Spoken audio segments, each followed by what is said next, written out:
Bonjour, bonsoir tout le monde. Je suis Ertello Pierre Bertritilou. Eh bien, mes chers amis du journal de Belles Lettres et de Belles Plumes, comme d'habitude, nous avons tous les temps choisi de parler d'une rubrique. Mais pour aujourd'hui, la rubrique est celle-ci. Nous allons parler des relations diplomatiques entre le pays d'Haïti et la Grande Chine de Xi Jinping. Eh bien, mes chers amis du journal de Belles Lettres et de Belles Plumes, nous, on est heureux, on est content. Pourquoi je dis que je suis content, on est content, on est heureux. Et c'est parce que depuis, ça fait longtemps qu'on est en train de faire des démarches par-ci par-là pour entreprendre des relations diplomatiques entre le pays d'Haïti et la Grande Chine. Mais ça fait longtemps, ça n'a pas marché. Pourquoi ça n'a pas marché? C'est parce que tout le temps, il y a toujours des problèmes, ça et là, entre les grands pays, comme quoi c'est possible, comme quoi c'est pas possible. Mais de nos jours, à vive voix, tout le monde le voit. Comme quoi, il y a des relations qui sont en train d'établir entre le pays d'Haïti et la Grande Chine. Eh bien, ça se montre comment? Par la présence des Chinois en Haïti. Nous avons vu à Limonade, beaucoup plus précisément, et dans le département du Nord, Nord-Est, tout ça. Eh bien, qu'est-ce qui arrive? On voit là maintenant les Chinois. Ils sont partout, ils sont en train de mettre beaucoup de choses par-ci, par-là en Haïti. Qu'est-ce que les Chinois sont en train de mettre sur pied en Haïti? Eh bien, on a vu qu'il y a des magasins qui sont en train de se mettre par-ci, par-là. Les Chinois, ils sont là. C'est par rapport à des relations qui sont en train d'établir entre la Grande Chine et le pays d'Haïti. Comme je viens de le dire, ça fait longtemps qu'on a envie d'avoir cette relation entre le pays d'Haïti et la Grande Chine.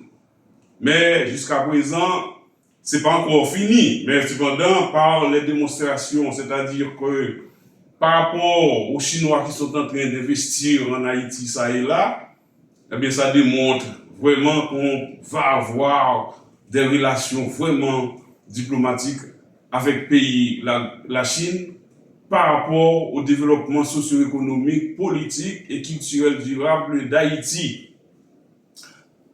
Longtemps ça fait, on parle de la Grande Chine, mais d'ordinaire, on parle de Taïwan, la République de Taïwan qui nous donne simplement des sacs de riz, alors qu'au niveau du développement socio-économique, politique et culturel, on voit qu'il n'y a pas vraiment ce qu'on attendait. Mais avec la Grande Chine, qui est en train d'investir partout ça et là à travers le monde, surtout dans les pays africains, on remarque que la Grande Chine, elle est présente. Eh bien, c'est pareil pour le pays d'Haïti. Ça commence à se faire avec la présence des Chinois là. Eh bien, puisque les Chinois, les Chinoises, ils sont là, elles sont là en Haïti, eh bien, ça va rapporter pas mal de choses pour le pays d'Haïti. C'est pas seulement dans le commerce.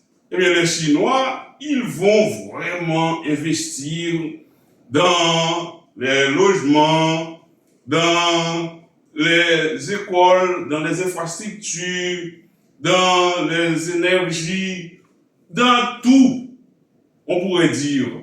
Pourquoi j'ai dit ça? C'est parce qu'au niveau de l'Afrique, les relations qu'il y a entre les pays d'Afrique et la Grande Chine de Xi Jinping, là, eh bien, ça rapporte beaucoup. Ils travaillent dans l'agriculture, ils travaillent dans tout ce qu'il y a. Et il y a beaucoup d'Haïtiens qui, de nos jours, sont en train de réfléchir pour dire pourquoi est-ce que c'est seulement dans le commerce que les Chinois vont investir en Haïti? Mais non, ils vont investir dans tout. Il suffit seulement que les relations diplomatiques entre ces deux pays-là aillent bien. De même qu'on a pu remarquer au niveau de la République dominicaine, comment les Chinois, ils sont partout là, ils investissent dans tout et de tout. Et vous voyez? Eh bien, c'est pareil que ça va être pour le pays d'Haïti aussi. Comme je viens de le dire, c'était ça qu'on attendait. On voulait qu'il y ait vraiment des relations diplomatiques entre le pays d'Haïti et la Grande Chine. Eh bien, voilà, ça, c'est en train de se faire. Et c'est ça qu'on attendait.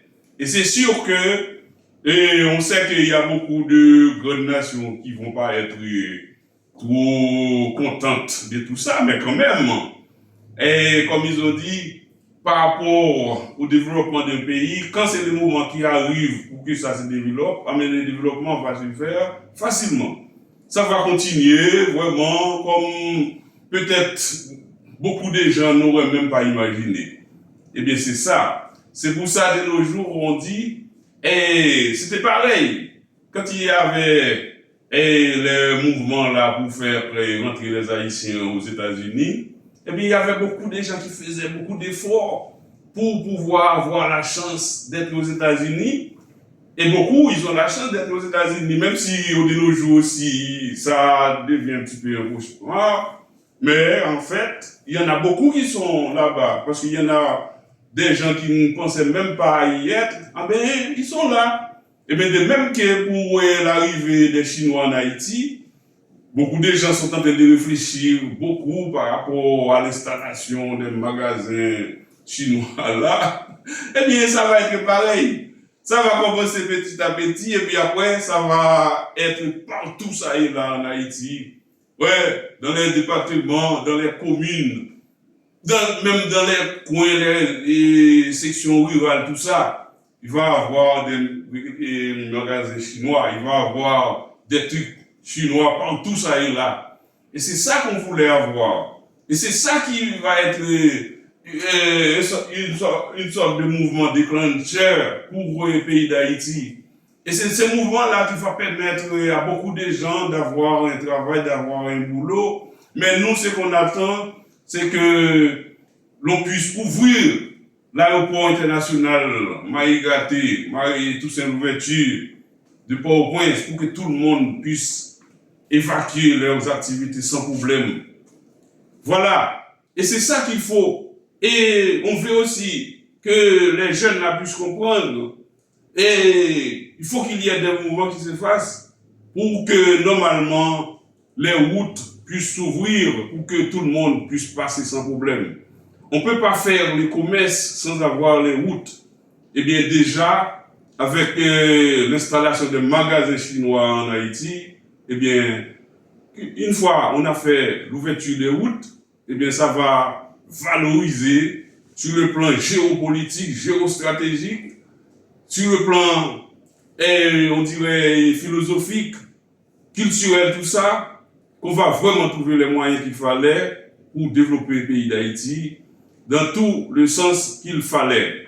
Eh bien, mes chers amis du journal de Belles Lettres et de Belles Plumes, ça a été un plaisir pour moi de prendre la parole, d'expliquer un peu sur la présence des Chinois en Haïti, comme quoi c'est pareil, c'est ça qui s'est fait dans tous les pays africains. Parce que tous les pays africains là, ils ont des contacts directs avec la grande Chine de Xi Jinping.